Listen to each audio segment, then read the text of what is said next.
Thanks once again for dropping by the channel. If you like the content, if you're new to the channel, please hit subscribe, share the video if you enjoyed it, felt it was useful. Now let's get into this. So we have had two pay-per-views announced for Sky Sports in the space of a week. We've had Joshua Pulev and we've had White vs Povetkin. We still haven't got an announcement on Usyk versus Chisora. Now we know that's going to be pay-per-view. Alright, we know that. You know, it goes without saying. We believe it's going to be in the O2. In fact, I think it's pretty much guaranteed it's going to be in the O2. Is there a hold-up with this fight? Why haven't we got an announcement yet? Because we got the furthest fight, so the furthest fight from the date, we got that announced first. Then we got the next closest fight announced next, which is May 2nd with White Povetkin. And this fight's kind of somewhere in the middle. Why have we got the announcement on this yet?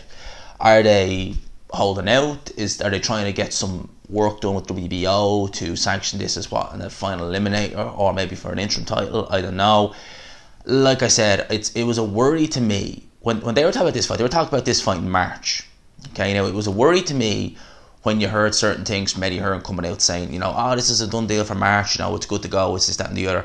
Then you hear a representative from K2 on the part of Team Usyk saying, hang on a minute, we haven't agreed anything. We haven't signed for anything. We don't know.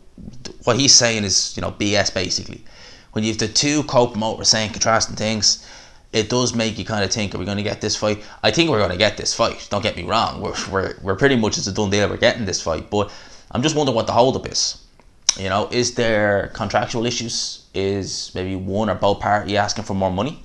You know, we know Chisora has asked for more money in fights before. He's been able to get more money out of Eddie Hearn. You know, I think he got more for the Takan fight, I think it was, than he should have got. And obviously he came out on top in that fight. Remember when David Haye was actually working with Joe Joyce, he was trying to get Chisora that fight, and you know, they offered him in the region something like 100 grand. And obviously in hindsight 2020, Chisora done absolutely the right thing by trying to get as much money out of David Haye as he could, to the point where David Haye didn't give him the fight. They just went their separate ways. They fought Lenroy Thomas, and obviously Chisora got the Takan fight, won that, made a decent paycheck, and ended up getting fight pay-per-view off the back of it. So Chisora, although he's a bit bizarre, there's method to his madness. There really is, because he's the cat with 9 lives. Usyk, you know, I don't think on his part there'd be any kind of issue, because you know, he's still an obviously he's very, very well proven. He's a pound-for-pound fighter, but in terms of growing his fan base, especially in the UK, he's still up and coming. So would he be really demanding? Now maybe he would, I don't know. Would he be demanding, you know, bumper paydays?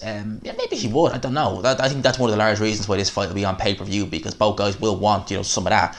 And obviously if you just done a standard Sky Fight Night, you would get that. You know, you'd only get, you know, so much. And this is a decent fight, truth be told. I'd also be interested, this is just on another topic, but I'd also be interested if we've 3 pay-per-views on in the space of what, 6 weeks. Be interested to see the undercard fights on that, because if you have a pay-per-view which is a standalone pay-per-view in, say, the month of July, and you don't have another one till December, you can normally get a decent undercard, because you know you've plenty of talent you could use. You know, no one's gonna be burnt out. But when you're doing 3 pay-per-views, you know, over the course of a couple of weeks, how many decent undercard fights can you get? You know, someone's going to say we've Katie Taylor versus Serrano on the white card. You know, that is what that is. You know, I won't be watching it, personally. Who are we going to get on these cards? Who are we going to get on the AJ card? AJ cards are never usually great, though, to be fair. But who are we going to get on, you know, this card? Will we get Michael Hunter, someone like that? Well, maybe.